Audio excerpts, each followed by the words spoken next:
Happy Sabat semua. Kita masih lagi kebaktian secara online untuk Sabat ini. Dan pembicara kita untuk Sabat ini ialah Sis Ermiza Hileri.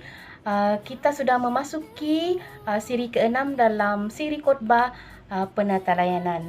Okey, sebelum kita ke acara yang seterusnya, mari kita berdoa dan doa akan dipimpin oleh Sis Kendall. Sabat semua, let's pray. Dearest Heavenly Father, we thank you for this opportunity to gather together online for this Sabbath. And I just like to pray that you please baptize all of us with your Holy Spirit. Speak to our hearts your truth, and may we be blessed, Lord Father, by your message on this Sabbath day.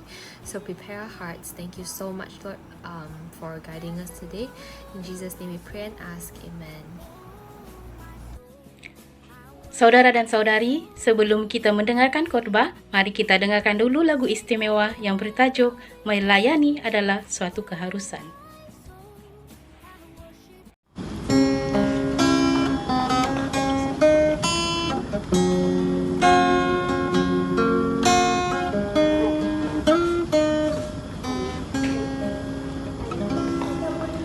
Tetapi apa yang dahulu merupakan keuntungan bagiku,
seterusnya kita akan mendengar khotbah daripada kita punya pembicara Sis Ermiza Hillary yang bertajuk Membina Asas Kukuh Kemanusiaan, dan ayat inti terdapat dalam Ulangan 27 ayat 16 berbunyi begini: terkutuklah orang yang memandang rendah ibu dan bapanya, dan seluruh bangsa itu haruslah berkata amin.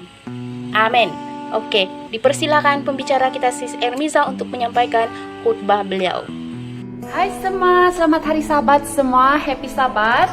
So hari ini kita bertemu di ruangan secara online ini, di dalam video ini untuk sesi khotbah kita pada hari ini. So terima kasih kepada komite gereja yang memberikan kepercayaan kepada saya untuk membawa topik khotbah kita pada hari ini. So sebelum kita mulakan khotbah kita pada hari ini, mari kita semua bersatu di dalam doa terlebih dahulu. Ya Tuhan Allah Bapa kami yang bertakhta di dalam kerajaan syurga, terima kasih Tuhan kerana saat ini Engkau telah mengutus hamba-Mu ini untuk memberikan, menyampaikan info tentang melalui khotbah hari ini Tuhan kepada semua umat gereja Geluang Tuhan. Dan kiranya Engkau memberkati semua kami Tuhan. Engkau memberkati juga khususnya saya yang akan memberikan pelajaran ini kepada mereka, supaya apa yang saya sampaikan bukan melalui bijaksanaan saya sendiri ataupun pengetahuan saya sendiri, tetapi melalui Engkau Tuhan. Dan biarlah juga Engkau berkati semua orang yang mendengar, semua telinga yang mendengar, khususnya gereja BM Keluang, anggota gereja BM Keluang yang akan mendengarkan firman ini melalui makanan rohani pada Sabat ini Tuhan. Kiranya Engkau berikan mereka kebijaksanaan, berikan mereka Roh Kudus untuk memahami setiap satu yang saya sampaikan pada hari ini kepada mereka. Terima kasih Tuhan, Engkau sertai khotbah ini.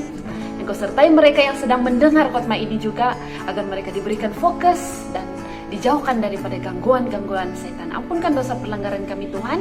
Semua ini saya serahkan dalam nama Tuhan Yesus Kristus yang telah menjadi juru selamat dan penebus kami. Amin. So, hari ini khotbah kita adalah bertajuk Panatalayan, oke? Tapi panatalayan berdasarkan hukum 10, oke? Hukum 10 itu adalah penting, tapi tajuk utama dia adalah membina asas kukuh kemanusiaan. So kita sebagai manusia harus mempunyai asas. Kalau dalam English ataupun dalam civil engineering, kamilah kejuruteraan awam kan kami selalu belajar pasal foundation, oke? So asas ni ataupun foundation in English sangat penting untuk membina sesuatu bangunan yang kukuh, okey? Asas foundation ni biasanya daripada mula di mana kita mula buat sesuatu bangunan tu. So, di bawah tiang tu, okey, mula-mula sebelum kita mendirikan rumah, okey, lantai, dinding semua kan, kita kena ada dia punya tiang dan kita kena ada foundation dia. Asas di bawah tiang tu kena ada asas yang kukuh. Kalau tidak kukuh, apa yang terjadi? Dia akan runtuh, okay? So saya akan bagi tengok kamu salah satu contoh di sini, okay? Asas bangunan ataupun gereja, nama dia Christ Church di New Zealand, yang runtuh disebabkan asas yang lemah ataupun foundation yang lemah. So begitu juga dengan kita sebagai manusia, okay? Kita sebagai manusia, jika kita mempunyai asas iman yang lemah, kita akan sangat rapuh, sangat tidak kuat untuk menghadapi segala pencobaan atau ujian untuk kita di dalam dunia ini. So pentingnya asas, okay? Rumah sendiri pun perlukan asas, perlukan tiang yang kukuh. Imagine kalau kita buat satu rumah, okay? Rumah, tapi tiang dia kita buat daripada batang pisang, bolehkah? So rumah kita tuh kita buat menggunakan simen, batu, tapi dia punya tiang kita buat menggunakan batang pisang. Kuat atau tidak? So macam tu juga, kalau iman kamu hanya sekuat batang pisang tersebut, dia tidak akan teguh, okay? Sekejap tapi runtuh. So itu sebabnya kita belajar asas kemanusiaan pada hari ini. So apa yang di highlight, okay? Di highlight dalam khotbah hari ini adalah dalam hukum kelima, okay? Hukum kelima mengatakan apa? Secara singkatnya mengatakan, hormatilah ayah dan ibumu. Okey? Ingat, hormatilah ayah dan ibumu. Semua kita harus menghormati kedua ibu dan bapa kita. Okey? Siapa yang rasa macam kurang hormat dengan kedua ibu bapak kamu disebabkan kisah silam. Mungkin pada zaman dahulu, mungkin kamu tidak diberikan kasih sayang yang sepatutnya kamu terima sebagai seorang anak kan. Tapi kita sebagai anak, Tuhan mengatakan, Tuhan menyampaikan firman Dia, menjadikan peringatan kepada kita di dalam Hukum 10, mengatakan, hormatilah kedua-dua orang tuamu, yaitu ayah dan ibumu. So, lupakan hal yang lalu, ampuni mungkin kesilapan mereka yang mungkin tidak memberikan kasih sayang yang cukup. Sebab melalui kasih Tuhan itu kita boleh mengampuni mereka dan menyayangi mereka sebagai orang tua yang mewujudkan kita di dalam dunia pada hari ini. Oke? So, prinsip pengawasan. Oke, prinsip pengawasan itu penting dalam membina asas yang kukuh. Asas manusia yang kukuh. Siapa? Macam mana prinsip pengawasan itu berlaku? Oke, so ibu bapak, oke, kedua orang tua kita yaitu ibu dan bapak kita, oke, adalah wakil kepada Tuhan. Walaupun kita tidak melihat Tuhan secara fisikal pada zaman sekarang ini, tetapi Tuhan menyediakan kita kedua ibu dan bapak kita sebagai wakil Dia dalam bentuk fisikal yang kita boleh nampak untuk menjadi pengawas kita dari kecil lagi, sejak kita di rumah, sejak kita lahir lagi. So, bagaimana prinsip pengawasan itu berlaku? Di sini ada 3 poin saya mau share. Yang pertama adalah di rumah. Pengawasan itu berlaku, prinsip pengawasan itu berlaku bermula dari rumah. Oke?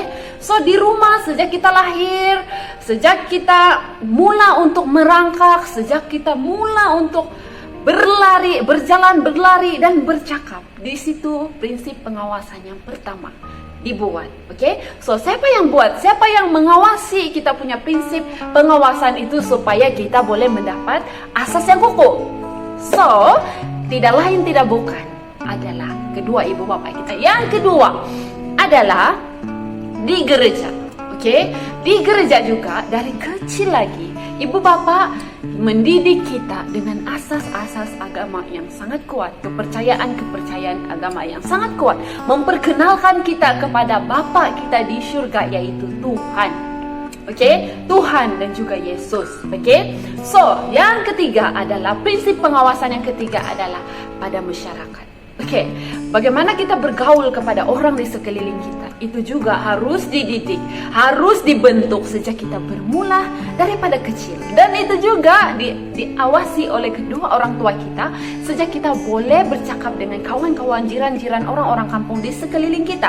Dan bila kita sudah membesar, walaupun ibu bapak tidak ada bersama dengan kita, kita boleh berjalan dengan teguh disebabkan kita mempunyai asas yang teguh dan bukan asas ataupun foundation ataupun tiang rumah seperti pokok pisang tadi. Oke? So, jom kita tengok yang seterusnya adalah kamu boleh tengok di dalam tulisan Ellen G. White dalam Para Nabi dan Bapa mengatakan Tuhan sendiri yang telah memikul tanggung jawab atas jiwa-jiwa yang berkomitmen untuk mereka telah menetapkan bahwa selama tahun-tahun awal kehidupan orang tua harus berdiri di tempat Tuhan kepada anak-anak mereka. Kamu boleh tengok di muka surat 308 untuk buku Ellen G. White, Para Nabi dan Bapa. Oke? So di sini mengatakan orang tua harus berdiri di tempat Tuhan kepada anak-anak mereka. So para ibu bapak yang ada di sini, kamu sebagai wakil Tuhan, Tuhan meminta Anda untuk mewakili Dia untuk mendidik anak-anak, membentuk asas yang kuat kepada anak-anak. Dan kami sebagai anak-anak yang belum menjadi ibu dan bapak, kami juga harus menjadikan kedua ibu bapak kami sebagai sumber rujukan untuk membentuk asas yang teguh sementara masih hidup di dunia ini, supaya kita tetap setia, tetap berjalan dengan kuat, dengan bersemangat untuk melayani Tuhan. Oke. Tuhan memerintahkan agar ibu bapak dihormati. Oke? Tuhan sendiri mengatakan ibu bapak harus dihormati. Dia yang menolak kewibawaan orang tuanya yang sah adalah menolak kewibawaan Tuhan. Ini di dalam Ini kamu boleh nampak di dalam buku para nabi dan Bapak juga mengatakan di dalam muka surat 308 ya, mengatakan siapa yang menolak orang tua dia juga menolak Tuhan. So, ingat, jangan kamu tolak, jangan kamu ingkar dengan segala sesuatu ajaran yang sudah ibu bapak kamu didik kamu dengan baik. Sebab mereka melakukan itu sebab mereka sayang kamu, mereka ingin mengawal kamu, membentuk seorang yang taat kepada hukum Tuhan, taat kepada ibu bapa, dan mempunyai asas yang kuat. Bila keluar pergi manapun sekali, jauh berkilometer pun sekali, kamu tetap teguh dan setia kepada Tuhan. Okay? So, Tuhan memerintahkan agar ibu bapa dihormati. Okay? Setiap orang di dalam Imamat 19 ayat 3 mengatakan, setiap orang di antara kamu haruslah menyegani ibu bapa dan ayahnya dan memelihara hari sabatku. Akulah Tuhan Allahmu. Ingat nah, dalam Imamat 19 ayat 3. So, ayat yang kedua adalah Ulangan 27 ayat 16 mengatakan, terkutuklah orang yang memandang rendah ibu dan bapaknya, dan seluruh bangsa itu harus berkata amin. Oke, ini ayat inti kita pada hari ini. Terkutuk, saya ulang lagi, terkutuklah orang yang memandang rendah ibu dan bapaknya, dan seluruh bangsa haruslah mengatakan amin. Jadi jika Anda tidak menghormati orang tua Anda, jika Anda memandang rendah, lagi-lagi mereka yang menindas kedua ibu bapa, tidak menghargai mereka, Tuhan sendiri mengatakan bahwa terkutuklah mereka yang memandang rendah terhadap kedua ibu bapa mereka. Oke? Di dalam Ulangan, Tuhan sendiri memberikan ilham kepada Musa untuk mengatakan perkara ini, menuliskan buku Ulangan ini. So, seterusnya kita akan tengok dalam prinsip panatalayanan, menghormati ibu bapa dijamin berkat Tuhan. Dalam Keluaran 20 ayat 12 mengatakan, hormatilah ayahmu dan ibumu supaya lanjut umurmu di tanah yang diberikan Tuhan Allahmu kepadamu. Sekali lagi ayat ini menekankan bahwa kita harus menghormati kedua orang tua kita. Oke? So, seterusnya, asas yang seterusnya untuk mengukuhkan kita punya asas ataupun foundation kita adalah dalam hukum 6 mengatakan apa? Hukum yang ke-6 mengatakan jangan membunuh. Oke, siapa yang ada niat untuk membunuh? Oke, hentikan semua itu. Jangan pernah ada niat untuk membunuh. Jangan pernah ada rasa hati, walaupun kamu rasa kamu tidak ingin membunuh, tapi mungkin kamu bergaduh dengan adik-beradik kamu, mungkin kamu bergaduh dengan sahabat-sahabat kamu, kawan-kawan kamu, ataupun rekan bisnis kamu, ataupun jiran kamu bergaduh. Jadi dalam hati kamu mengatakan, bagus saya kasih mati sajalah dia ini. Sakit hati betul saya. Sakit hati ya, balik-balik saya nampak dia kan sesakit hati betul. Kadang-kadang kalau roommate saya, dorang selalu berebut ampayan yang dulu. Jadi bila berebut ampayan, yang satu baju tuh sudah kering, yang satu pergi pula ampai baju dia. Jadi bila sudah ampai baju yang kering itu entah mungkin dia terbasah ataupun macam mana, tapi kalau kita sepatutnya janganlah kan basahkan ataupun kita ketepikanlah baju itu sebelum kita jemur yang basah kan. Tapi dorang selalu bergaduh sampai macam dorang ada rasa dendam. Jadi jika kamu ada niat di hati geramnya macam mau bunuh cabai gitu, jangan. Oke? Jangan ada niat itu sebab setan akan sentiasa berbisik untuk kamu melakukan benda itu. Ingat dalam hukum 10 mengingatkan, jangan membunuh. Oke? So, jangan membunuh. Prinsip panatalayanan yang ada di dalam hukum ini adalah hormati kehidupan. Itu sangat berharga. So, maksud dia sesuatu nyawa orang itu sangat-sangat berharga. Jangan kamu semudah itu ingin membunuh, mencabut nyawa dia. Siapa kamu? Ingat, kamu hanya Tuhan yang boleh mencabut nyawa seseorang itu, sebab dia juga yang memberikan nyawa itu kepada kita. Apa itu pembunuhan? Pembunuhan itu ialah merampas nyawa orang lain. So, jangan melakukan hal tersebut. Okay? So, kenapa kita tidak jangan membunuh? Kenapa kita dilarang untuk membunuh? Kenapa? Sebab Karena hidup adalah berharga. Hidup kita ini adalah sesuatu yang berharga. Hidup kita ini adalah dari nafas Tuhan sendiri. Tuhan yang menghidupkan setiap satu manusia. Oke, jadi kita harus menghargai setiap nyawa yang ada di sekeliling kita. Oke, jangan sesuka hati untuk membunuh. Sebab yang kedua adalah sebab hidup kita ini adalah suci. Tuhan yang berikan. Oke, kalau kita pergi kedai, adakah orang jual macam, adakah nyawa? Adakah kalau kita pergi jual kan? Pergi kedai, pergi Tesco, pergi Bataraska, kalau di Sabah, pergi shopping mall, BP Mall atau mana-mana mall, oke, Tesco kalau di sini. Adakah kamu pergi counter, adakah jual nyawa? Bolehkah kamu tanya begitu? Tidak, sebab nyawa adalah suci. Hanya Tuhan yang boleh memberikan nyawa tersebut. Jangan kamu memandai-mandai mencabut nyawa seseorang tersebut. Oke? So, ingat hukum ke-6, jangan membunuh. So, kenapa? Sebab yang ketiga, kenapa kita tidak perlu membunuh? Kita tidak dibolehkan membunuh. Sebab yang ketiga adalah Yesus datang untuk menyelamatkan nyawa. Oke? Yesus datang di dunia ini untuk menyelamatkan nyawa, bukan untuk membunuh. Kita harus meneladani Yesus. Oke? So, yang seterusnya, yang keempat, sebab kenapa Tuhan melarang kita untuk membunuh? Karena kehidupan adalah anugerah, sesuatu yang indah Tuhan sudah sediakan untuk manusia. Oke? So, jangan sekali-kali melanggar hukum yang ke-6. Tuhan mau kita memelihara kehidupan. Oke? Penjaga saudara, Tuhan mau kita memenangkan jiwa, menjala manusia. Tuhan mau kita mengongsikan hidup kita. Tuhan mau kita menyatakan kerajaan Tuhan kepada orang lain, bukan untuk membunuh.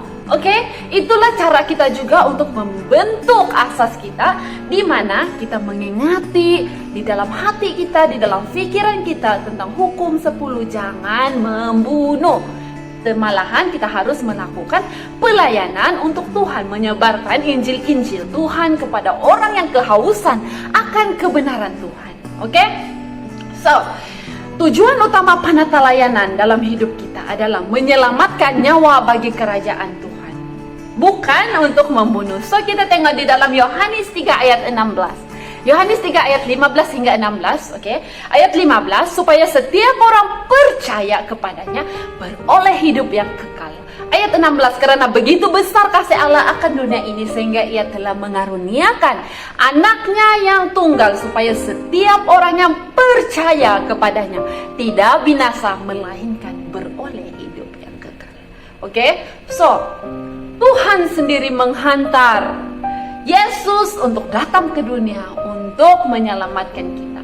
Oke? Bukan untuk menghapuskan semua manusia. Tidak, dia ingin menyelamatkan kita melalui mengorbankan diri dia sendiri di kayu salib. Oke? That's why hukum tadi mengatakan jangan membunuh. So, tujuan utama kita adalah, ingat, tujuan kita di dunia ini adalah dalam menyelamatkan orang lain. Oke? Nyawa orang lain. Menyelamatkan. Macam mana kita menyelamatkan orang lain?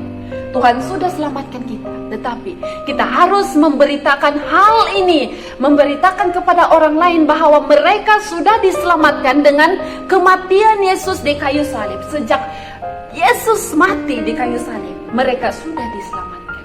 Kita harus mengatakan hal ini dalam Yohanes 3 ayat 15 hingga 16 ini kepada semua orang. Oke? Dan seterusnya kita boleh tengok di dalam Yohanes 5 ayat 24 mengatakan, aku berkata kepadamu sesungguhnya barang siapa mendengar perkataanku dan percaya kepada dia yang mengutus aku, ia mempunyai hidup yang kekal dan tidak turut dihukum, sebab ia sudah pindah dari dalam maut ke dalam hidup. Oke?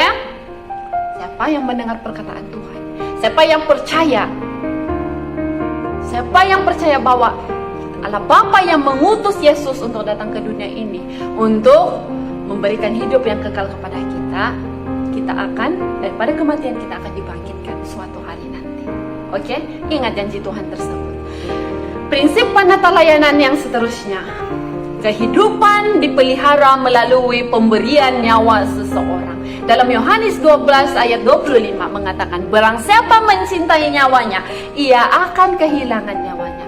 Tetapi barang siapa tidak mencintai nyawanya, di dunia ini ia akan memelihara untuk hidup yang kekal.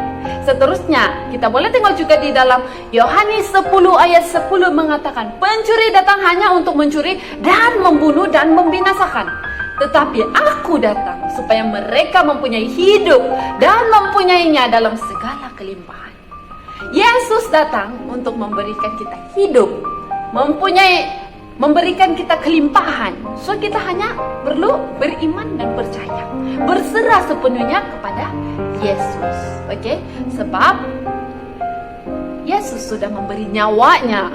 Oke? Kehidupan kita dipelihara melalui pengorbanan Yesus. Oke?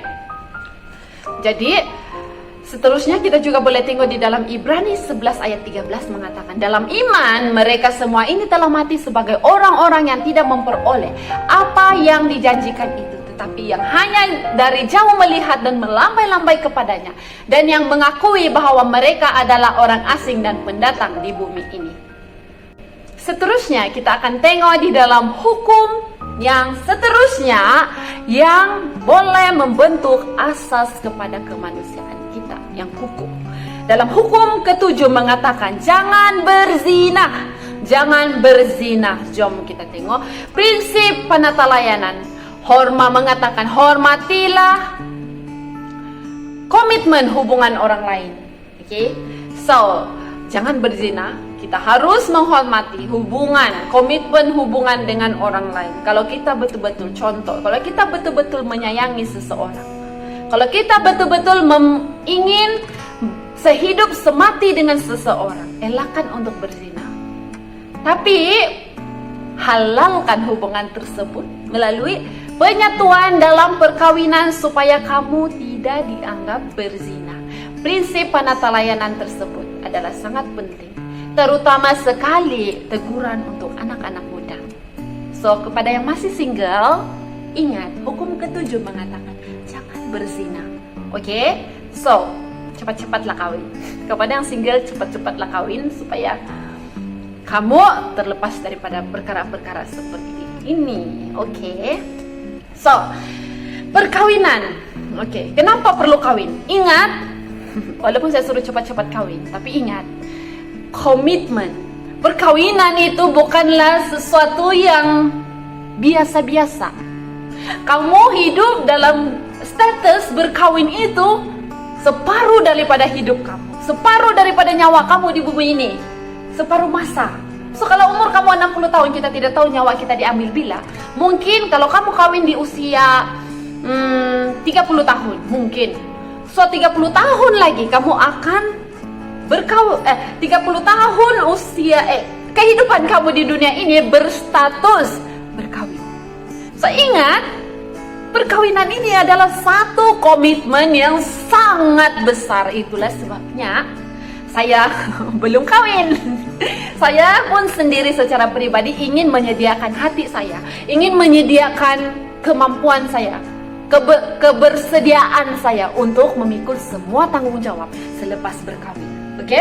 So, apa yang kamu perlu? Apa antara komitmen yang kamu perlu ada kalau kamu sudah berkawin? Yang pertama adalah amanah. Oke? Amanah. Kamu harus mempunyai sikap amanah. Yang kedua, kamu harus mempunyai perasaan cinta. Cinta, tidak sudah orang lain, tidak sudah boleh silik-silik orang lain, tidak sudah boleh pergi crush dengan orang lain. Oke? Ingat, kamu mesti cinta dengan orang itu sahaja. Kamu mesti cinta dengan pasangan kamu sahaja. Oke, komitmen untuk cinta, mencintai dia dengan sepenuh hati kamu. Yang ketiga, kesetiaan.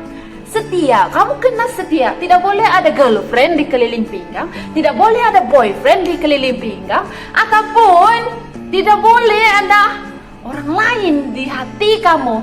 Walaupun kamu tinggal dengan istri atau suami kamu, kamu tidak boleh ada hubungan lain ataupun apa-apa yang boleh merusakkan rumah tangga kamu. Itu adalah komitmen. Ingat, yang ketiga adalah kesetiaan. Yang keempat, bukan itu sahaja, kita mesti ada hubungan persahabatan di antara suami dan juga istri. Itu adalah komitmen yang keempat. Ingat, ada 4 komitmen yang kita kena ready sebelum kita berkawin. Yang pertama amanah, yang kedua cinta, yang ketiga kesetiaan, dan yang keempat persahabatan. Dapat? Pandai.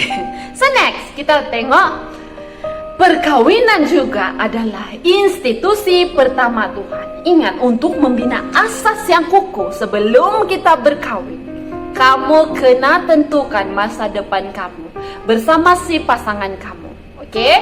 Sebab perkawinan adalah institusi, sekolah pertama Tuhan. Oke? Di mana anak-anak kita nanti akan mula belajar melalui hasil daripada perkawinan tersebut, yaitu sebuah keluarga. Oke? So, di perkawinan ini adalah diberikan oleh Tuhan kepada manusia semasa penciptaan. Sejak penciptaan lagi Tuhan telah menyatukan Adam dan Hawa untuk disatukan menjadi satu daging. Oke? So, yang kedua, perkawinan ini adalah suci. Bukan main-main. Perkawinan ini adalah suci, berkat daripada Tuhan. Oke? Untuk kita saling memahami dengan pasangan kita. Yang ketiga, perkara terbaik yang pernah Tuhan lakukan kepada Adam. Oke? Perkara terbaik adalah perkawinan ataupun pasangan hidup kepada Adam. Oke? Itu adalah perkara yang terbaik Tuhan buat kepada Adam. Institusi pertama yang berlaku di Taman Eden adalah dalam perkawinan. Oke? Yang keempat adalah hubungan ikatan sepanjang hayat. Ingat, perkawinan ini juga adalah hubungan ikatan sepanjang hayat, bukan part time saja. Oke? Kalau kamu kawin, jangan kamu pikir kamu punya istri itu part time saja. Kamu guna sekejap saja, 1 tahun, 2 tahun, perkawinan kontrak macam itu. Tidak, bukan. Tidak istilah perkawinan kontrak. Kita tiada istilah. Tuhan mengatakan perkawinan adalah hubungan ikatan sepanjang hayat. Ingat, oke? Ingat. Jadi, kita harus mengetahui bahwa jangan dicemari dengan zina. So, ingat bahwa dalam khotbah saya hari ini juga mengingatkan kita dalam hukum-hukum yang lain di dalam Alkitab yang boleh membantu kita untuk membina foundation atau asas yang kukuh dalam diri kita, keluarga kita, dan orang di sekeliling kita. Dan kita boleh tengok dalam hukum yang pertama mengatakan apa? Jangan ada padamu Allah lain di hadapanku. Ini bermaksud melindungi hubungan suci dan hubungan suci dengan Tuhan. Oke? Maksudnya jangan ada Tuhan lain. Jangan ada orang lain yang kita sembah. Sama ada menteri kah, sama ada artis kah, K-pop kah yang kita idolahkan, ataupun artis yang cantik, Korea, oppa. Oke, jangan ada Allah lain. Tapi ingat anak-anak, ingat saudara-saudari, bahwa idola ataupun Allah lain yang kita tidak sedar pada zaman teknologi ini adalah handphone kita sendiri. Handphone kita sendiri. Jadi kita ingat bahwa jangan kita mendahulukan handphone kita. Jangan kita mendahulukan teknologi kita daripada Tuhan. Oke? Kita harus melebihkan hal-hal masa-masa kita dengan Tuhan berbanding dengan segala sesuatu yang ada di dunia yang hanya sementara. So, seterusnya adalah hukum ketujuh. Sekali lagi diingatkan, jangan berzina. Ini bermaksud melindungi hubungan suci yang murni dalam sesebuah perkawinan. Oke? Jangan berzina. Seterusnya, yang terakhir pada hari ini adalah persamaan antara kontrak perkawinan dan pengawasan. Oke. Perkawinan ini adalah satu janji, ikatan di antara pasangan. Oke? Tapi di dalam pengawasan ataupun penata layanan adalah ikatan kita di antara manusia dan Tuhan. Perkawinan adalah sebuah ikatan di antara kita dan pasangan kita, komitmen kita. Oke. Yang kedua, perkawinan ini adalah mula diberikan di Taman Eden. Tetapi penata layanan diberikan pada Eden. Pahamkah? Diberikan pada Eden. Maksudnya penata layanan itu memang bermula daripada lebih dahulu. Penata layanan itu adalah lebih dahulu daripada perkawinan. Oke? Paham? Sebelum Hawa dicipta sebagai pasangan kepada Adam sudah diberi tanggung jawab untuk melayani, untuk menjaga segala sesuatu yang diciptakan terlebih dahulu. Jadi dia bermula daripada Eden untuk kita melayani semua, untuk kita melakukan pelayanan untuk semua. Bukan saja untuk istri, untuk pasangan, tetapi untuk semua yang ada di situ. Seterusnya perkawinan berdasarkan cinta dan kepercayaan. Tetapi penata layanan adalah berdasarkan cinta dan kepercayaan kepada Tuhan. Kalau perkawinan, cinta dan kepercayaan kepada pasangan kita. So perkawinan juga merupakan kejayaan berdasarkan kesetiaan. Tetapi penata layanan adalah kejayaan berdasarkan perkongsian. Itulah pentingnya kita mengongsikan firman Tuhan kepada orang lain. Yang seterusnya adalah perkawinan ini adalah komitmen sepanjang hayat. Selagi kita masih hidup, selagi itu perkawinan itu menjadi tanggung jawab kita sebagai istri yang baik, sebagai suami yang baik, bapak yang baik, ibu yang baik, anak yang baik, cucu yang baik. Oke. Itu adalah selagi kita hidup, selagi nyawa di kandung badan. Komitmen adalah sepanjang hayat. Tetapi penata layanan adalah komitmen yang abadi, kekal dalam diri kita. Oke? Bukan setakat kita hidup lagi, sebelum kita lahir lagi. Mungkin kita boleh melayani sudah dari dalam perut lagi ibu bapak kita. Kita boleh melayani sudah melalui pembawaan kita, melalui Tuhan punya pekerjaan. Macam mana kita memberikan berkat kepada kedua orang tua itu. Mungkin mereka tidak mempunyai anak dan kita tiba-tiba ada di perut dia. Bukan tiba-tiba lah, secara macam Tuhan bagi blessing kan. Jadi bila ada anak di dalam perut dia, mereka akan rasa macam sangat bersyukur dan mereka akan terus dekat dengan Tuhan. Itu adalah penata layanan. Kita belum lahir lagi, tapi kita adalah anugerah yang terindah dalam hidup pasangan. Sesebuah pasangan yang dan dikatakan itu adalah komitmen abadi. Sehingga kita meninggal sekalipun, manusia masih mengingatkan kita, masih mengingatkan segala ajaran kita, tunjuk ajar kita untuk menjadikan mereka lebih dekat dengan Tuhan. Oke? Itu beza dia, komitmen perkawinan dan penata layanan. Dan yang terakhir adalah hubungan suci dengan pasangan kita, itu adalah perkawinan. Tetapi penata layanan apa? Perkongsian yang suci. Apa yang kita kongsikan itu adalah suci. Kita mesti berserah dengan Tuhan. Kita mesti berdoa, memohon Roh Suci Bapa berserta dengan kita. Kita mesti, apa yang kita katakan itu mesti suci dan berdasarkan Alkitab dan bukan ajaran-ajaran yang palsu. So sampai di sini saja khotbah saya pada hari ini. Saya percaya saya harap semua apa yang saya sampaikan kamu boleh ambil iktibar yang positif. So apa yang baik itu semuanya datang dari Tuhan. Yang tidak baik ataupun ada yang saya salah cakap itu adalah dari kelemahan saya sendiri dan saya minta maaf. So saya berharap agar kita semua berjalan lebih dekat dengan Tuhan. Dan saya berharap Tuhan Yesus sentiasa melindungi kita di waktu pandemik ini. Oke? Ingat supaya Tuhan sentiasa berada bersama kita. Jangan risau, walaupun pandemik, walaupun mungkin ada di antara kita yang keuangannya terjejas, pendapatan keuangan terjejas atau apapun sekali. Ingat bahwa Tuhan itu sangat baik. Tuhan itu satu-satunya sumber untuk kita mohon, untuk kita minta. Oke? Dan Tuhan itu adalah asas kehidupan kita. Dan apa saja masalah dalam hidup kita, apa saja cabaran dalam hidup kita, kita dengan mudah dapat mengatasi sebab iman kita, kepercayaan kita hanya tertumpu kepada Yesus. Amin. So, terima kasih sekali lagi dan Tuhan Yesus memberkati kita semua. So, happy Sabat. Amin. Demikianlah tadi siri khotbah yang disampaikan oleh Sis Ermiza Hileri kita. Dan mari kita tutup kebaktian ini dengan doa penutup. Dan doa penutup akan disampaikan oleh Sis Beth. Mari berdoa. Ya Tuhan Allah Bapa kami dalam kerajaan syurga, terpujilah dan dimuliakanlah nama-Mu ya Bapa di bumi ini seperti mana di syurga.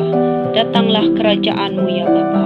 Berkatilah kami umat-umat-Mu di seluruh dunia ini. Ya Bapa kami di syurga, mengucap syukur kami kepadamu karena pada Sabat ini kami mendapat berkat perhentian, rehat dan juga makanan kerohanian dan persaudaraan di dalam kebaktian online kami pada Sabat ini. Terima kasih karena pelajaran yang begitu indah kami pelajari daripada saudari kami Sis Eza pada Sabat ini. Terima kasih, pelajaran ini memberi inspirasi iman kepada kami, memotivasi kami menjadi penatalayan Tuhan yang setia, pengurus Tuhan dan pelayan-pelayan Tuhan di bumi ini yang setia berserah penuh kepada Tuhan. Terima kasih ya Tuhan, karena pelajaran hari ini membuka mata kami tentang prinsip kemanusiaan yang kukuh itu, bermula daripada keluarga yang percaya kepada hukum dan firman Tuhan, penurut setia dan melakukan segala kehendak Tuhan di dalam kehidupan pribadi umat-umat-Mu. Bapa kami di syurga, Bapa, ampunilah segala dosa dan pelanggaran kami, baik itu kelihatan, baik itu tersembunyi. Tolong kami ya Bapa, selidikilah hati kami. Tolong kami melihat jauh ke dalam hati kami. Ada dosa-dosa yang kami kasihi, yang tidak ingin kami tinggalkan. Tetapi Tuhan, sebagai umat-Mu dan berada di garis akhir dunia ini, pada jam-jam terakhir dunia ini, Tuhan mau kami bertobat, mengakui segala dosa dan kelemahan ini, menyerahkan sepenuhnya dosa kami, kehidupan kami ke dalam tangan Tuhan yang penuh kuasa, karena hanya Tuhan sahaja yang dapat membersihkan kami daripada dosa ini, menyelamatkan kami, memberi hidup kekal kepada kami. Tuhan, terima kasih untuk kesempatan datang kepadamu untuk kedua kalinya. Adam dan Hawa telah mensia-siakan iman pertama mereka kepada Tuhan. Tetapi terima kasih karena keselamatan yang Tuhan berikan melalui Tuhan Yesus, Tuhan dan Juru Selamat kami dapat berpeluang sekali lagi kembali ke surga. Terima kasih ya Bapa.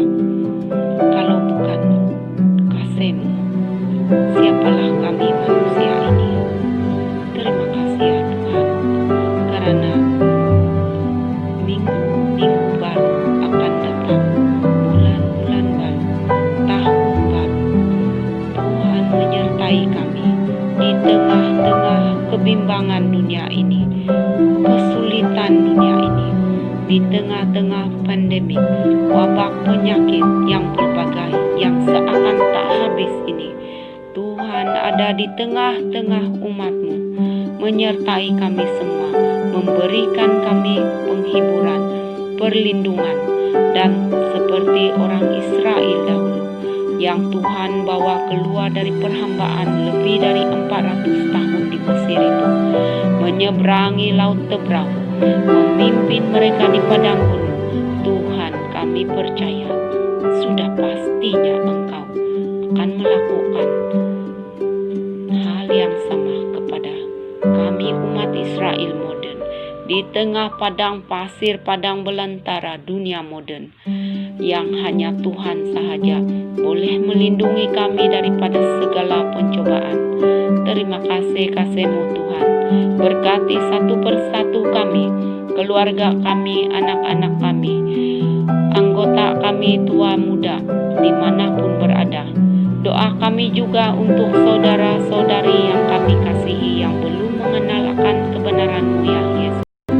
Kiranya Roh Suci dan yang bekerja di hati individu ini dapat membuka hati mereka, dan orang-orang ini berbalik kepada Tuhan lalu mengakui dosa dan bertobat dan menerima kasih karunia hidup kekal sebelum pintu kasihan di dunia ini tertutup untuk selamanya. Terima kasih Bapa untuk keluarga kami, saudara mara kami yang sudah jauh dari Tuhan. Doa kami untuk mereka saat ini, sentuhlah hati mereka, karena mereka ini tidak mengerti akan perbuatan dan kelalaian mereka.